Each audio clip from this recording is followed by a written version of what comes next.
Bom, o que nós acabamos de fazer foi exatamente o tema da nossa aula de hoje. Marca 10. Um membro de uma igreja saudável guerreia em oração.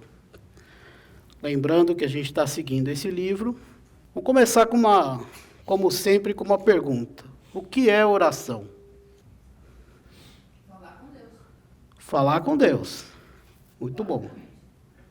Basicamente, falar com Deus. Muito bem. O que mais? Vai falar agora enroscou, né? Vou dar uma ajuda, vai. Olha o que o dicionário Oxford fala sobre oração. Uma súplica, um pedido dirigido a Deus, a um santo, ou uma divindade qualquer, uma reza, uma prece. Esse é o dicionário Oxford que fala sobre oração. Tá certo o dicionário? Louvar a Deus também é uma forma de oração. Louvar a Deus também é uma forma de oração.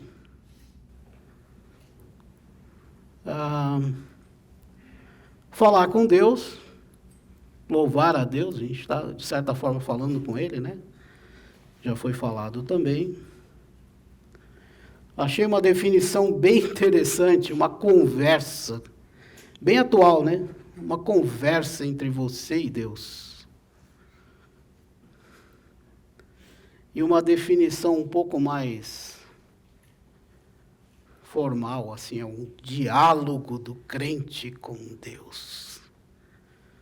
Particularmente eu discordo um pouco dessa última, mas depois a gente pode conversar sobre isso. Aliás, lá na frente eu vou mostrar um porquê que eu discordo disso. O fato é que oração é um negócio muito comum, né? A gente, quem, como eu, teve o privilégio de nascer quase dentro da igreja, eu nascia a alguns metros da igreja, e também não era domingo, senão talvez tivesse sido no culto, sempre ouviu sobre oração. Sempre viu gente orando na igreja, né? Na classinha dos cordeirinhos, quando eu estava na classinha dos cordeirinhos, a tia falava, você tem que ler a Bíblia e fazer oração. E ensinava a gente a fazer oração. E a gente vai vendo os outros fazendo e vai meio que aprendendo o que os outros falam e vai meio que tentando fazer. E vai seguindo a vida, tocando a vida. E depois a gente cresce e casa, tem filhos e começa a ensinar os filhos a orar. Vamos falar com o Papai do Céu. E vai essa continuidade, assim, né? Quem não nasceu num lar cristão também já ouviu muito sobre oração. Talvez na forma de reza, né? Se você frequentou um colégio na década de 70, 80, talvez você tenha tido aulas de religião. E eu lembro que no colégio que eu estudava, estadual, toda terça-feira a madre ia lá fazer uma aula de religião. Só que a aula de religião dela era daquele jeito. Nós vamos rezar a Ave Maria, rezar o Pai Nosso e acabou a aula de religião. Pode ir para o recreio e fazer o que você quiser. Mas, de toda forma, mesmo aqueles que não iam para a igreja já tinham contato com algum tipo de oração, não é? Então, a gente começa a descobrir que oração é um negócio que envolve o nosso dia a dia de alguma forma. E, de fato, a oração é muito importante. Eu diria que a oração é vital para a nossa vida, né? A questão talvez seja que, mesmo sendo algo tão corriqueiro, corriqueiro no sentido de que a gente tem tanto contato desde cedo, mesmo sendo algo tão importante, mesmo sendo algo tão vital, e isso a maioria dos cristãos concorda, a gente tem muita dificuldade para orar. Ou não. Eu tenho muita dificuldade para orar. E eu já tentei vários métodos. Eu estava conversando com o Leandro e com a Axa outro dia, falando sobre essa aula. E eu falei, gente, eu levanto de manhã, eu quero orar, mas eu não consigo. Porque eu só pego depois do banho. Então, o que eu faço? Eu oro durante o banho, né? E aí, uma vez eu falei isso numa igreja e uma senhora veio falar para mim, meu filho, como que você ora no banho? Você lá sem roupa, orando, não sei o que lá. E eu falei assim, minha senhora, tia não pode falar, né? Deus me viu substância ainda uniforme, então assim, ele não tem problema com isso, não. Eu me apresento diante dele a qualquer hora, como eu estiver. A gente tem um pouco de dificuldade com isso, e no livro, o autor diz isso aí, ó, alguma coisa até como um pouco dura.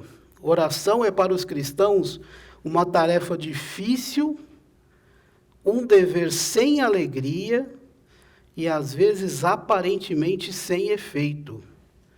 Os cristãos podem oscilar entre os polos de negligência e frustração no que diz respeito à oração. Concorda com essa frase?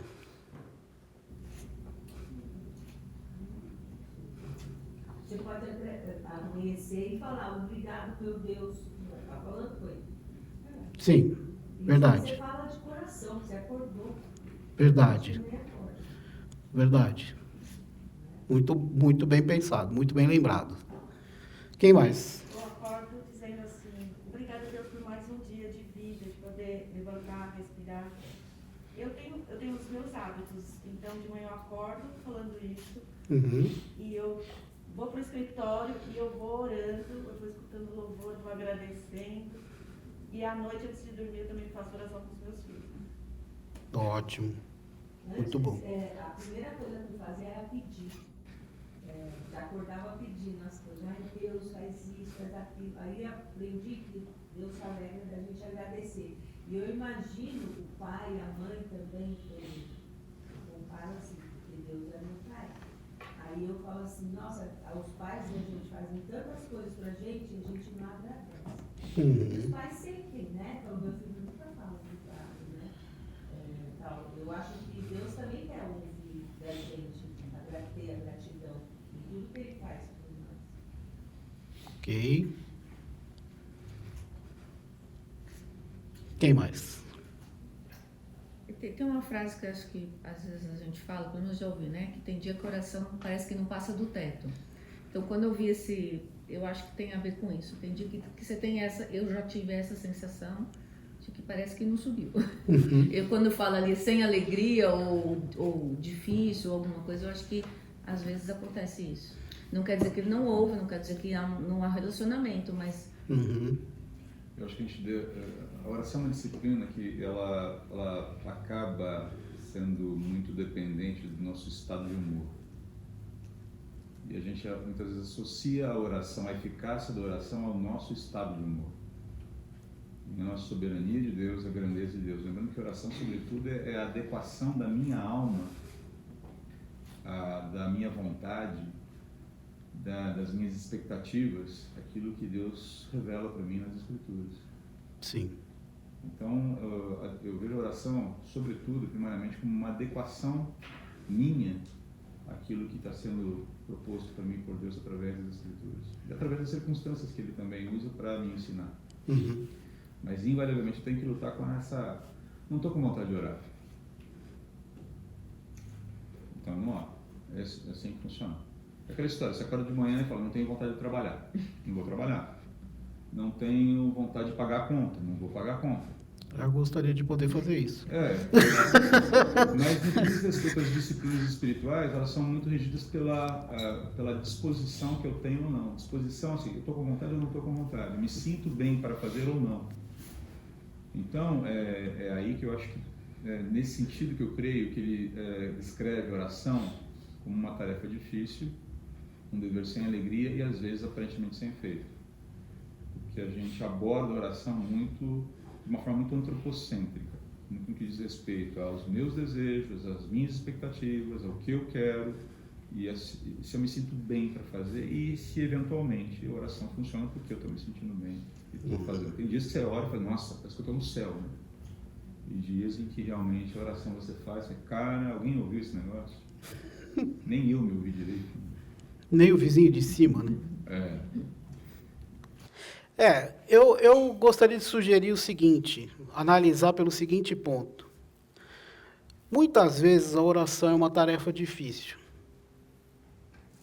Eu vou dar um exemplo pessoal, embora os pregadores puritanos não gostassem de exemplos pessoais, mas, bom, eu não sou pregador puritano, então vamos embora.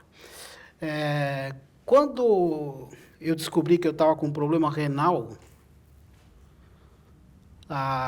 o primeiro diagnóstico médico foi algo mais ou menos assim. Eu estava com um livro no consultório, eu não lembro o nome do livro agora, mas tinha a palavra Deus bem grande na capa. E a médica disse para mim assim, você acredita em Deus? Aí eu disse, acredito, claro que eu acredito. Ela disse assim, só Ele pode te salvar agora. Vai para casa, eu quero que você marque uma nova consulta semana que vem, traga a sua esposa, se você é casado, porque nós precisamos ter uma conversa muito séria. Seus rins estão muito ruins.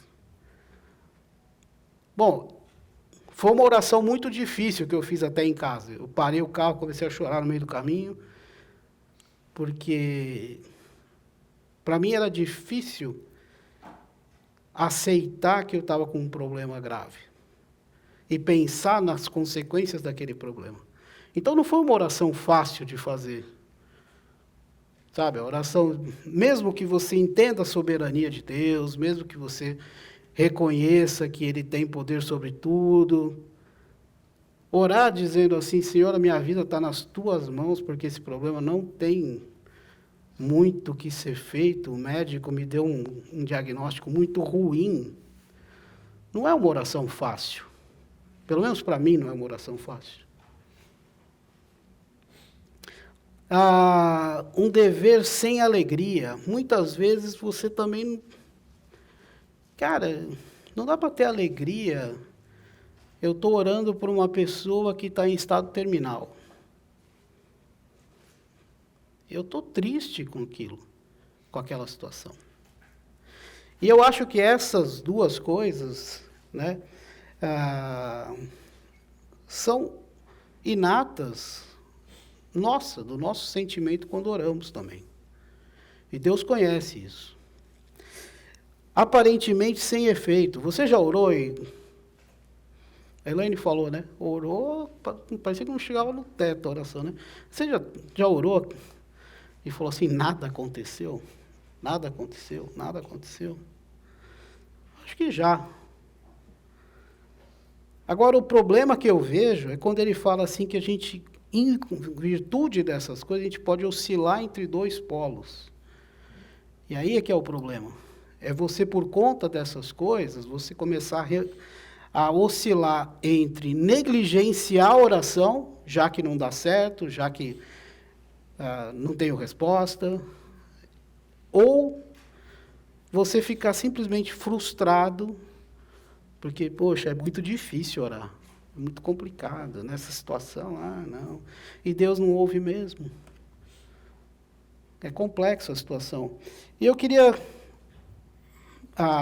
pensar também, eu pensei também, vendo essa frase, que a oração é difícil, porque ela requer um detalhe que para nós é muito complicado, para nós seres humanos é muito complicado, e que tem a ver com a aula passada. A oração requer humildade. Porque, queira ou não, você pode fazer uma oração reconhecendo a grandeza de Deus, falando sobre a maravilha, uma oração falando, Senhor, obrigado pelo novo dia, pela coisa.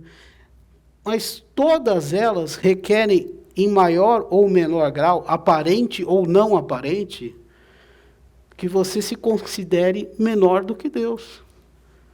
Que você se humilhe diante de Deus. Porque um novo dia não veio porque eu quis.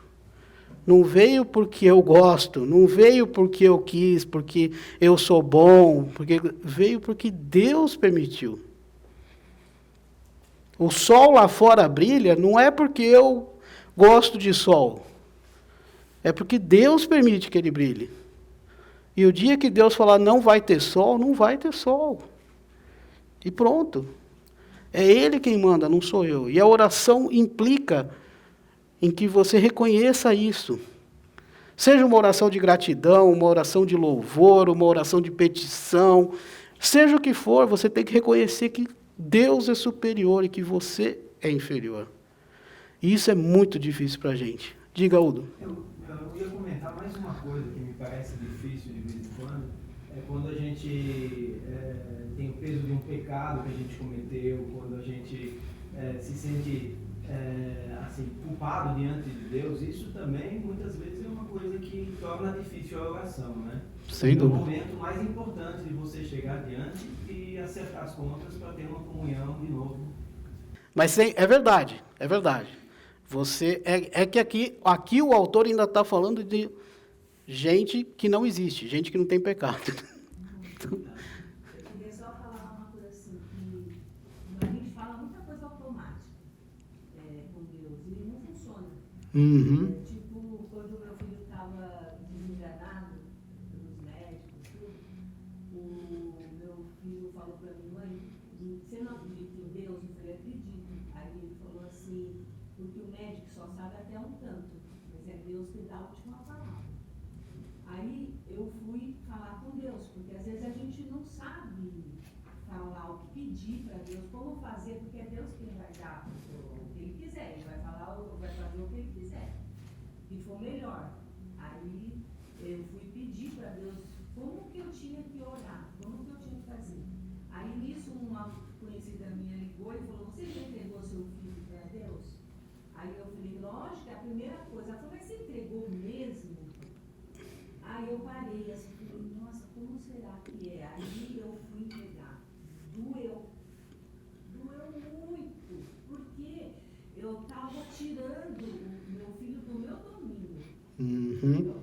E eu realmente estava entregando para Deus. É diferente, é totalmente diferente. É como você está separando mesmo, você está entregando. Ó, o senhor faz o que o senhor tiver que fazer. É a sua vontade prevalecer. E isso é difícil demais. Não é fácil fazer isso. Às vezes a gente fala muito da boca para fora. É verdade. Dá aquela vontade de falar assim, ó, o senhor sabe o que o senhor está fazendo, mas deixa eu te dar uma dica. É. Vamos falar sobre algumas ideias erradas que a gente tem sobre oração. Acho que isso vai ajudar a gente a caminhar em alguma coisa. A primeira ideia errada: se não orarmos, Deus não vai agir no mundo. Já ouviu isso? Você tem que orar, porque se você não orar, Deus não vai fazer isso aqui e tal, não sei o que lá. Deus depende das nossas orações? Eu faria isso em forma de pergunta. Deus depende das nossas orações? Engraçado que uma outra coisa que a gente aprende errado, ou ouve muita gente dizer errado, é exatamente ao contrário disso, né? É antagônico a isso. Que é assim, ó, tudo já foi determinado por Deus. Então nem adianta orar. Então, de um lado, a pessoa fala assim, se você não orar, Deus não vai fazer. Do outro lado, a pessoa diz assim, ó, já está tudo pronto. O plano de Deus está feito, está tudo acertado, está tudo... Então, não ore, cara. Porque você não vai mudar nada. Vai ser sempre isso aqui, não vai adiantar nada. Uma outra coisa que a gente ouve bastante errada, Deus é muito ocupado. Deus é muito ocupado. Gente, 8 bilhões de habitantes na Terra, um universo que não tem como a gente dimensionar. E o salmista diz que Deus controla tudo isso como na palma da mão dele. Gente, Deus é muito ocupado, né? Não vai dar para ficar atendendo a minha oração, poxa. Né? Eu lembro de um missionário que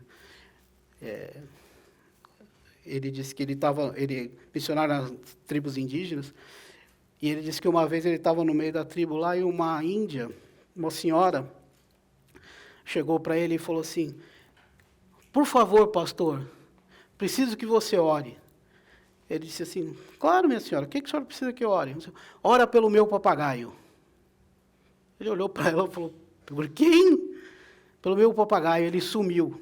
É um papagaio de estimação. Eu tenho ele há tantos anos, mas ele sumiu.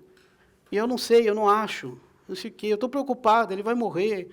Tá ali, o missionário disse, ele contando isso, disse assim: naquela hora, eu pensei o seguinte: Deus lá está preocupado com o papagaio de índio? E com muita, né, não vou falar má vontade porque está gravando, mas com pouca vontade, ele falou: tá bom, senhor, mostra para essa senhora onde é que está o papagaio, traz ele de volta. O senhor sabe qual papagaio que é, né? Aquele verde que nem os outros. Tal. No dia seguinte, a mulher voltou, toda feliz. Pastor, quando eu cheguei em casa, o papagaio tinha voltado. Obrigado por ter orado por ele. Aí ele falou que dentro dele ele pensou assim: Deus está preocupado até com o papagaio do índio.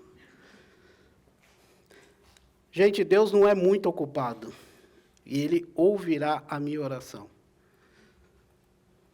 Outra coisa que a gente vê: Deus é o Todo-Poderoso.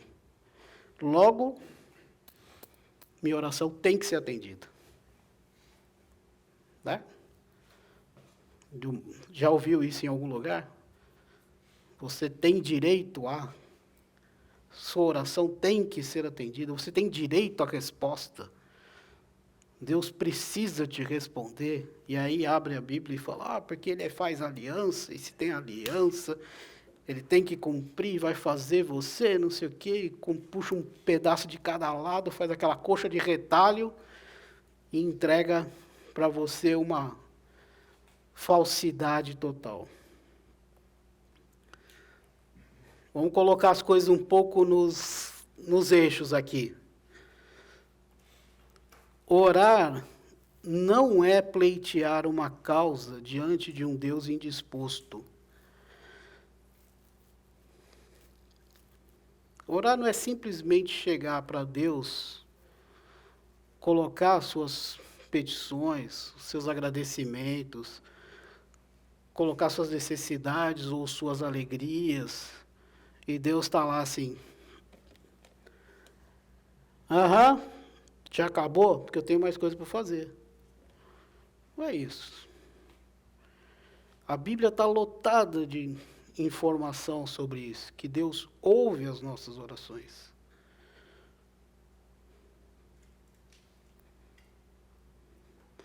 Também não é agir como se Deus dependesse de nós, que foi o que a gente já falou, né? Incapaz, totalmente incapaz de fazer qualquer coisa se a gente não orar. Gente, isso não é oração. Oração não é agir como se Deus dependesse de nós.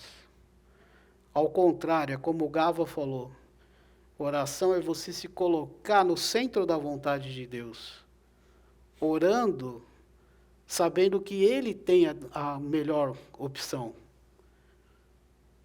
E fazendo o máximo para que a sua oração seja aquilo que Deus de fato quer, não aquilo que eu quero. Outra verdade sobre oração: é uma ação única. E presta atenção nesse detalhe, que eu acho que difere de tudo que a gente conhece sobre oração superficialmente.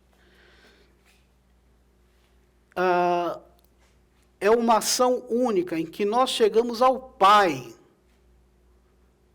a Deus, Criador, Todo-Poderoso, que sustenta o universo com a sua mão,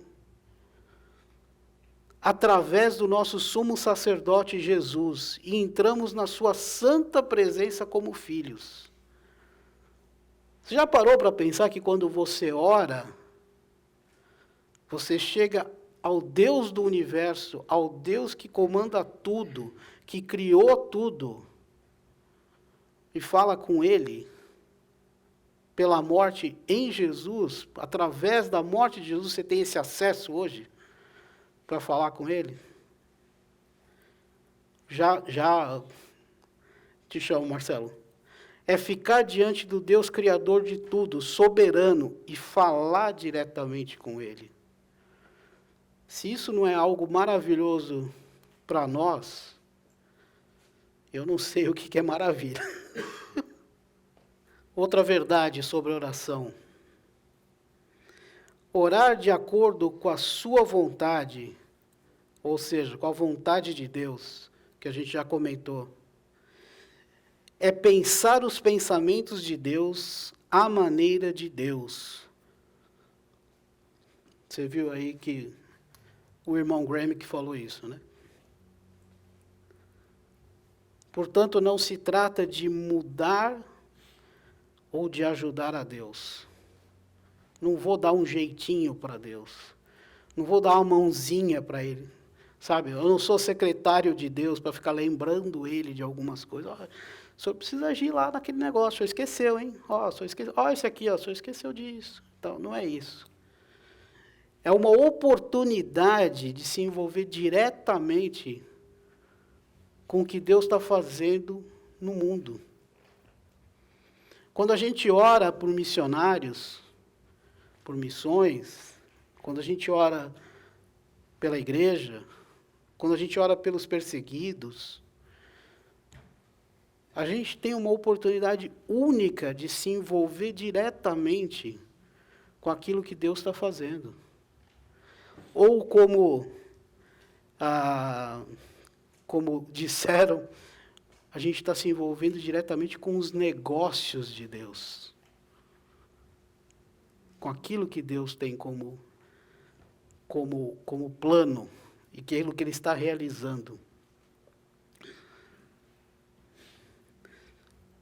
Olha esse texto tirado também de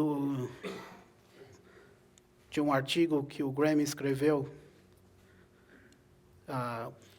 O Evangelho tem como assunto primário a obra do Filho. A maneira como conhecemos o Filho determinará a maneira como vemos o nosso relacionamento com o Pai, que nos fala em sua palavra. A maneira como vemos esse relacionamento determinará, por sua vez, o modo como nos aproximamos de Deus em oração e com confiança. O nosso relacionamento com Deus, o modo como nós entendemos o relacionamento com Deus, começa na cruz de Cristo. Começa quando Jesus se entregou pela gente. E a partir desse momento, a gente começa a ter acesso e conhecer o Pai e poder falar com o Pai. E ele conclui dizendo o seguinte: a oração jamais será uma excursão sentimental ou um aperto instintivo de botão de pânico.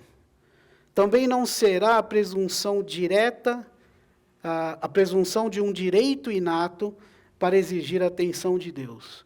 Pelo contrário, será a expressão da nossa entrada no santuário celestial de Deus, que nos foi obtida por nosso grande sumo sacerdote. Muda completamente a nossa visão sobre oração. Oração não é mais... quando a gente entende esse caminho da cruz e tudo, passa a fazer o sentido de que a oração não é mais aquele negócio do tipo... eu preciso orar quando a coisa estiver apertada. Quando eu estiver ruim. Talvez quando alguém estiver doente na família, ou coisa do tipo. Mas a gente passa a entender que a oração é a chegada diante de Deus. É entrar no santuário. Que a gente só consegue por causa de Cristo. Pelo sangue na cruz.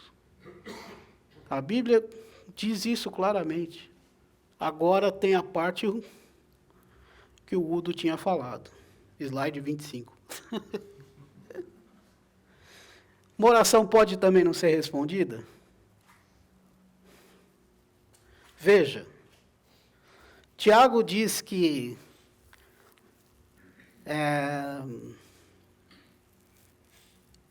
aqui no meio do que eu coloquei aí, ele diz o seguinte: quando pedem, não recebem, porque os seus motivos são errados. A gente não está falando aqui, Tiago não está falando aqui daquela oração que você acha que não foi respondida. Daquela oração que não foi respondida porque você queria uma Ferrari e chegou na sua casa uma Maserati. Então, minha oração não foi respondida. Não é isso. O que Tiago vem falando aqui, ele vem discorrendo, falando no capítulo 4 sobre, digamos assim, dando um aperto na galera, sobre a vida pessoal. O que ele está falando aqui é oração que Deus não responde de fato. Eu tenho um amigo que diz assim: Deus nunca deixa de responder uma oração. Ou ele fala sim, ou ele fala não, ou ele fala tem uma ideia melhor. O que Tiago está falando aqui é não. Deus responde não. Por que Deus responde não? Ele fala aqui, ó, ele explica aqui, ó, porque os seus motivos são errados.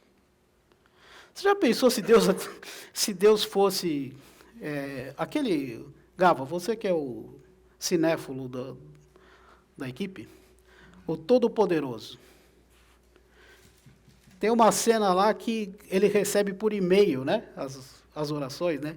E ele começa a ficar meio doidão, assim, ele fala: vou responder sim, sim, sim, sim, sim, sim, sim, sim. Imagina se a vida fosse assim. Já pensou? Eu costumo falar que o exercício é muito simples, né? Imagine que nós aqui nessa sala, se Deus respondesse sim a todos os nossos clamores, o mundo ficaria o quê? Um caos. Exatamente. Eu até aceitaria uma Maserati no lugar da Ferrari, só por... Eu preferiria uma McLaren ou uma Lamborghini, mas tudo bem, não tem problema. As duas opções, as duas são boas.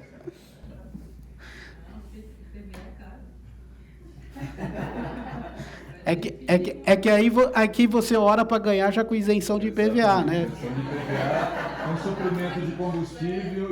Afinal de contas, nós estamos pedindo para o rei do universo, que é dono de toda a prata e todo o ouro. Não dá problema, combustível. Entendeu? Poxa. Mas você sabe que tem gente que ora com essas expectativas em relação a Deus. É interessante que o começo do capítulo 4 de Tiago, ele faz uma pergunta que depois ele vai desenvolvendo e chega nisso, mas qual é a pergunta que ele faz no começo? Logo no começo do versículo 1. Tiago fala assim: de onde vêm as guerras? De onde vêm as brigas ou as contendas que há entre vocês? E aí ele começa a discorrer e chega... Desejos do coração. Se Deus atendesse todas as orações com um sim, gente, guerra na Ucrânia, ia ser fichinha, porque o problema ia ser muito maior. Terceira Guerra Mundial, não, ia ser a quinta guerra estelar, né? Porque talvez até alguém orasse para cair um meteoro em algum lugar para matar o exército inimigo. Imagina como é que ia ficar o negócio. Vamos pegar alguns exemplos de oração que eu acho que são bastante interessantes para a gente tentar olhar algumas coisas, alguns aspectos diferentes, né? Primeiro exemplo é Jonas. Olha que interessante, Jonas fez uma oração de arrependimento da onde? De dentro da barriga do peixe. Devia ser um lugar agradabilíssimo. Para mim, por exemplo, que não gosto de peixe, devia ser um lugar agradabilíssimo. E Ana? Ana fez uma oração de pedido, pediu por um filho. Onde ela estava? No templo. Eli viu, né? Achou que ela estava meio bêbada. Salomão fez uma linda oração quando ele dedicou o templo, quando terminou os trabalhos do templo. Ele fez uma linda oração, belíssima, belíssima, lá em 2 Crônicas. E ele estava onde? Ao ar livre, diante de todo o povo. Aliás, diz que ele estava elevado, né, numa espécie de um altar. Davi orou pedindo proteção, ele orou na caverna, ele orou fora da caverna, ele orou no meio do mato, sei lá eu aonde, porque Davi orava o tempo todo. Moisés, olha Moisés orou pedindo sabedoria. Olha Davi de novo, reconhecendo a grandeza de Deus.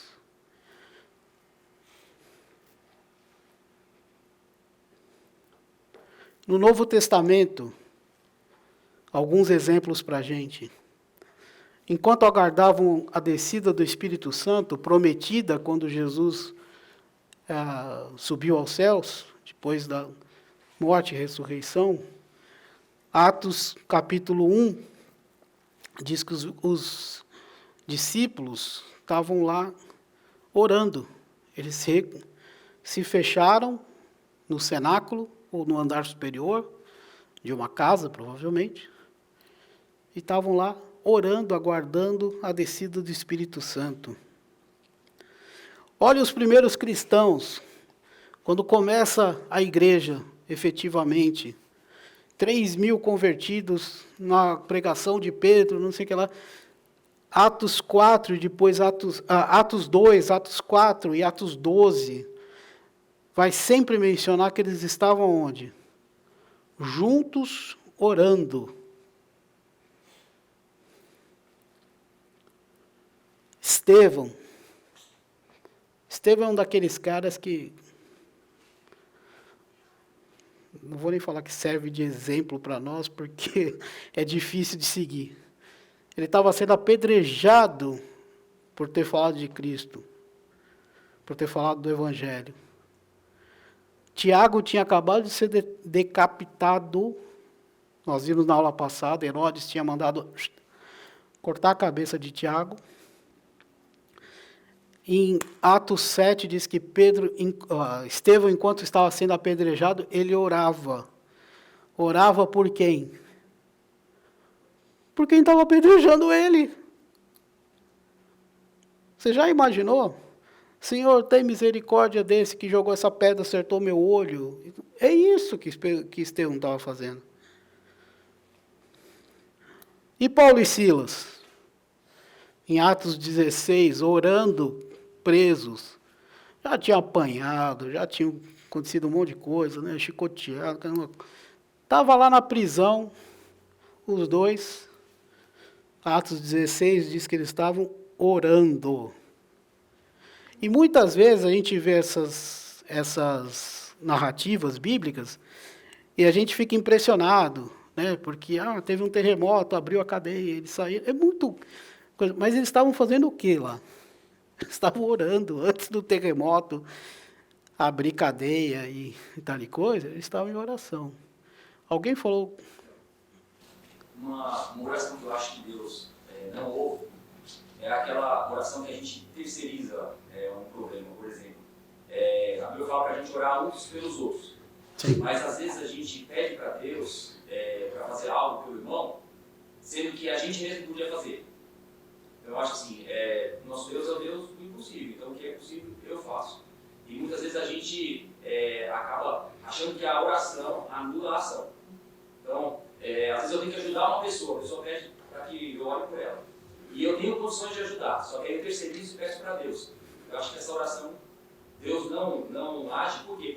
Porque eu posso agir. Então, às vezes a gente faz muito isso, né? Terceirizar as nossas ações.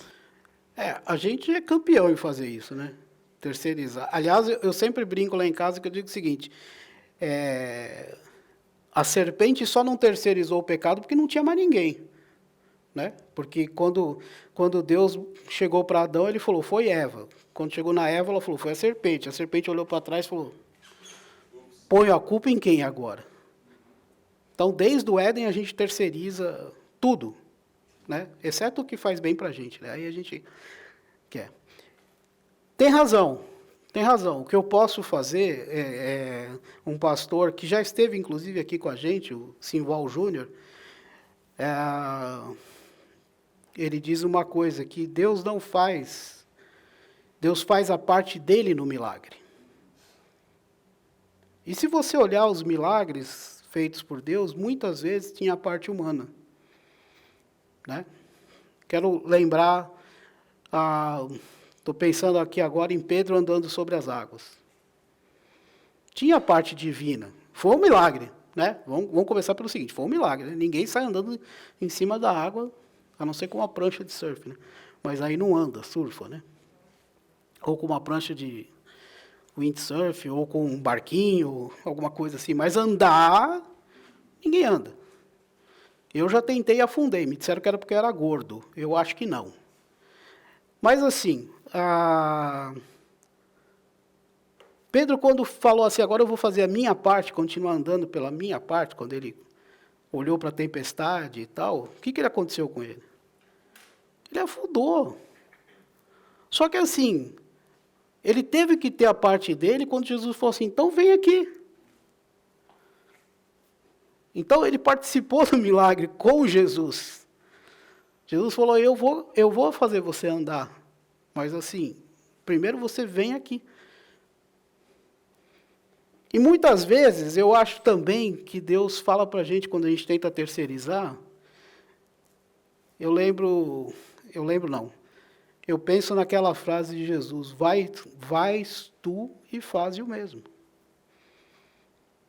Então, talvez, algumas vezes, Deus diga para a gente assim, se a gente orar, falando assim, Senhor tal, faz isso aqui, sendo que a gente pode fazer, talvez Ele responda, vai você e faz. Né? O que não deixa de ser uma resposta. A providência de Deus vai vir através da mão de um irmão. Exatamente. Mas vai vir, né? Mas vai vir.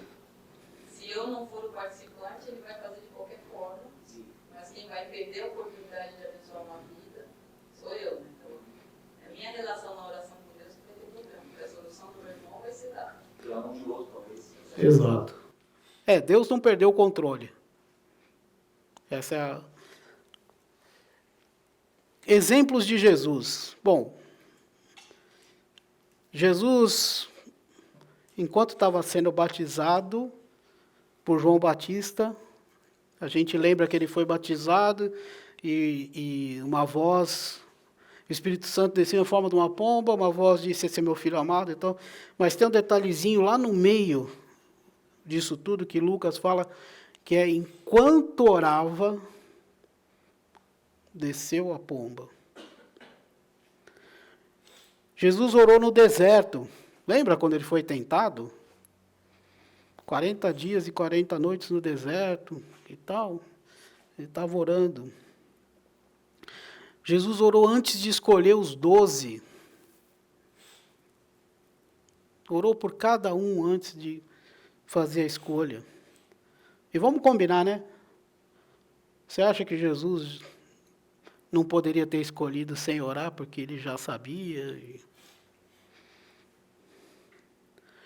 Antes e depois de alimentar a multidão, cerca de 5.000 pessoas. Interessante porque a Bíblia diz que ele... Você lembra da história, né? Alimentou a multidão lá com 5 pães e 2 peixes. A multidão devia ser que nem eu, gostava mais de pão do que de peixe. Então, ele orou por aquilo, eles distribuíram tudo, depois disseram para Jesus, olha, sobrou, ele falou, recolhe o que sobrou, deu 12 cestos, a multidão foi embora, e Jesus fez o quê? Saiu e foi orar. Interessante, né?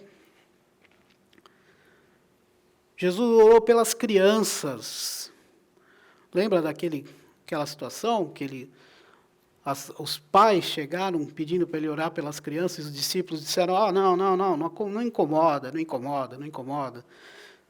Jesus faz aquela chamada sensacional quando ele diz assim, deixai vir a mim os pequeninos, porque deles é o reino dos céus. E depois ele fala, se alguém não se tornar como uma criança como essa, para receber o reino, não vai estar comigo no reino. Antes de ressuscitar Lázaro, Jesus orou, dizendo, Pai, eu te glorifico, porque me deste todo o poder no céu e na terra, e ele ora ao Pai, e depois ele fala, Lázaro, vem aqui.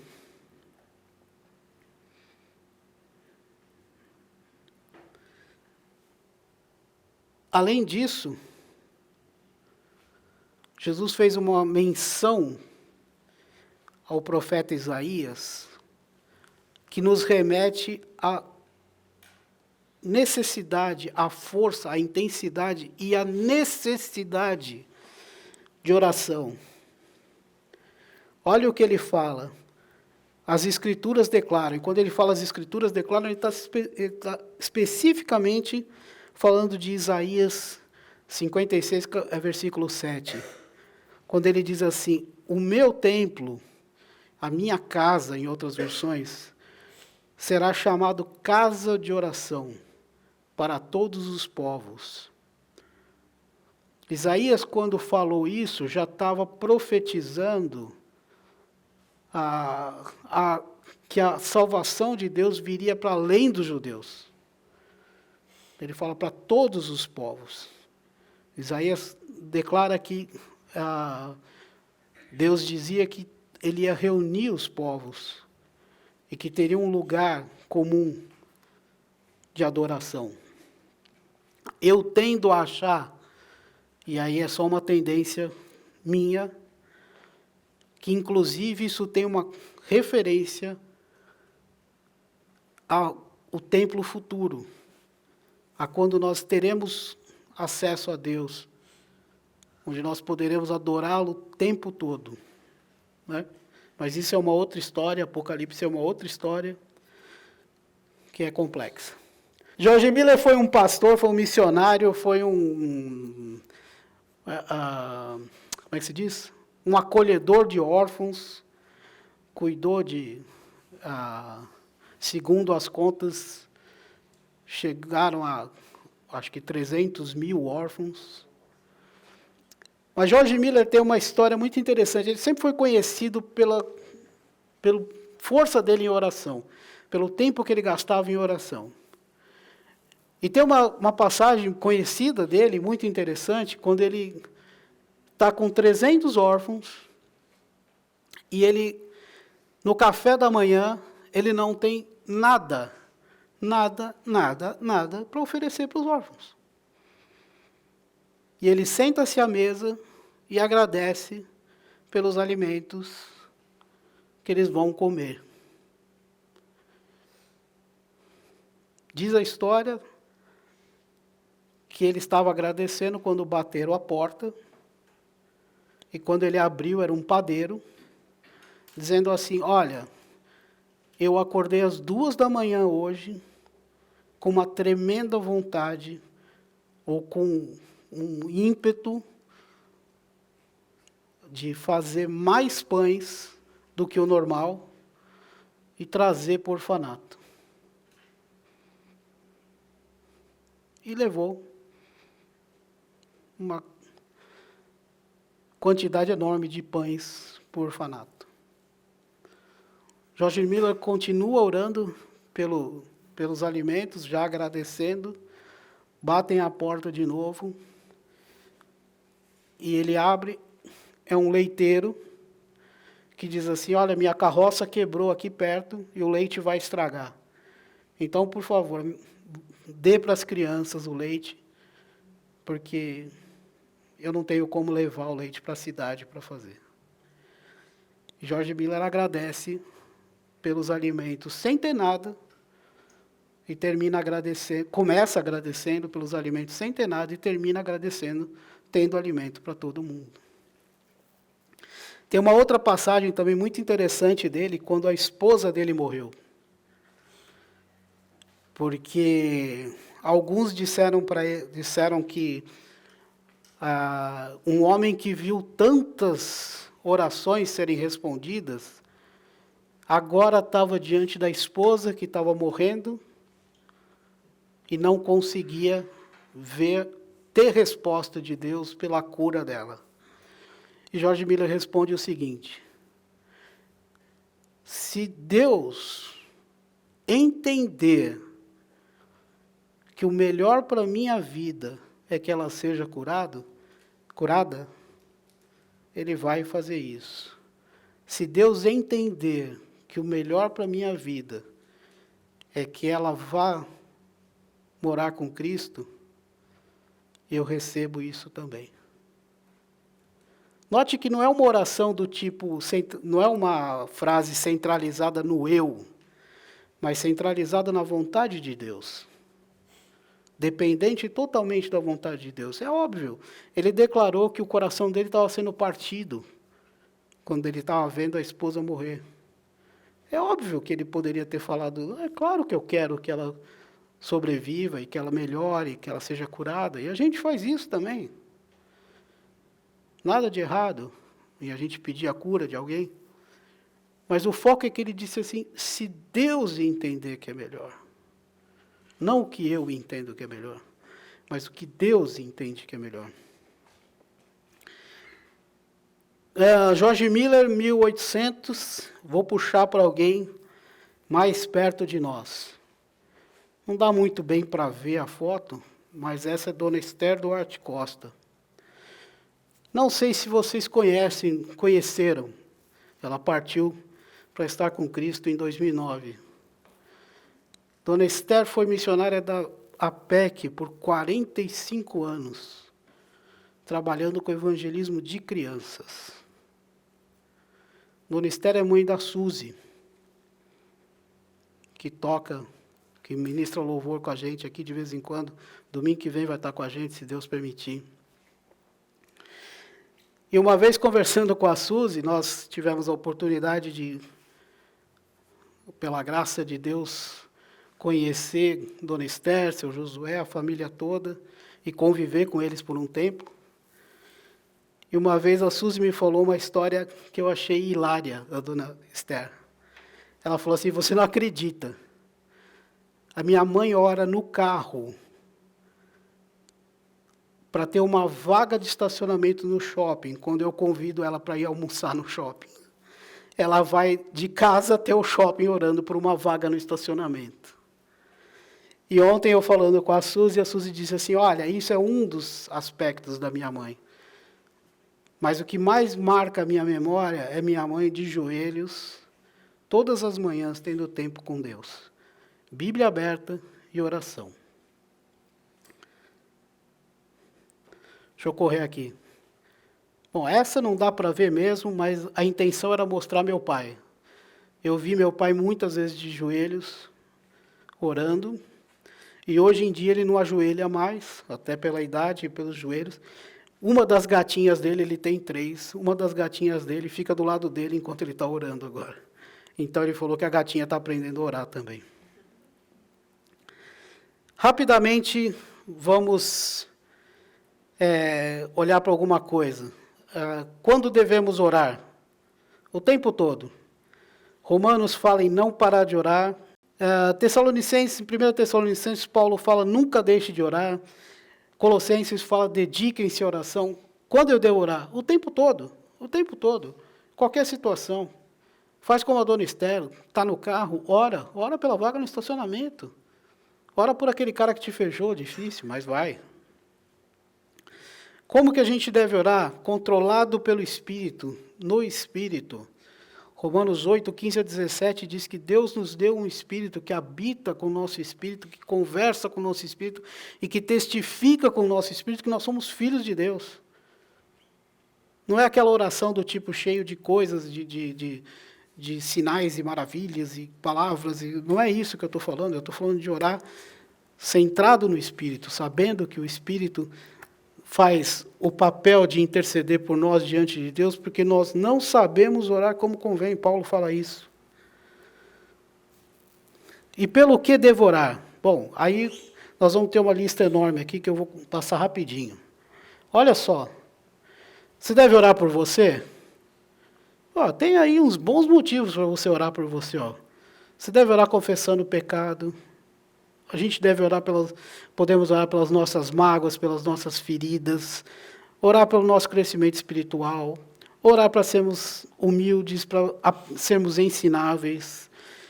Orar para que tenhamos disciplina para fazer as coisas. É difícil, às vezes, você ter disciplina para fazer as coisas. Disciplina para orar é difícil.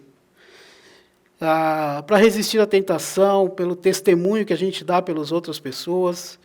Podemos orar pela família, amigos, vizinhos, especialmente os que não estão ainda, não conhecem Jesus. Pelo chefe, peguei, hein? Pelo chefe. E o chefe pelo funcionário. Peguei de novo, hein? Pela igreja local, pela igreja no mundo, pelos doentes, pelos que cuidam dos doentes. Na pandemia, a gente, pelo menos no nosso grupo, né, a gente fez questão de orar pelos médicos, pelos enfermeiros, pelos que limpavam os hospitais, por todas as pessoas que estavam atendendo os doentes de Covid. Pelos governantes, pelos líderes em todas as esferas, não importa se você está lendo, se é pelo líder da sua igreja ou se é pelo líder do país, sabe? Oração por eles. Pelos necessitados, tanta gente sem teto, refugiado. E você sabe a lista toda, e você talvez pare um pouco e ache mais gente aí. Por cristãos que são perseguidos, mas também pelos perseguidores dos cristãos. O que é bem difícil, mas é bíblico, orar pelos que perseguem. Acima de tudo, orar é um tremendo privilégio que nos foi dado pelo próprio Senhor Jesus. A nossa caminhada com Cristo, lembra disso? Nossa caminhada com Cristo começa com uma oração. Uma oração, quando você diz, Senhor Jesus, eu entendo que eu sou pecador, que eu preciso da tua graça. A oração está lá no começo da nossa caminhada e ela vai acompanhar a vida da gente e deve acompanhar a vida da gente. Ela modifica nossa vida aqui e vai por toda a eternidade. Oração, lembra que oração não é um drive-thru, onde você fala com alguém que você não está vendo e vai esperando que o seu pedido seja feito. Não é isso que é oração.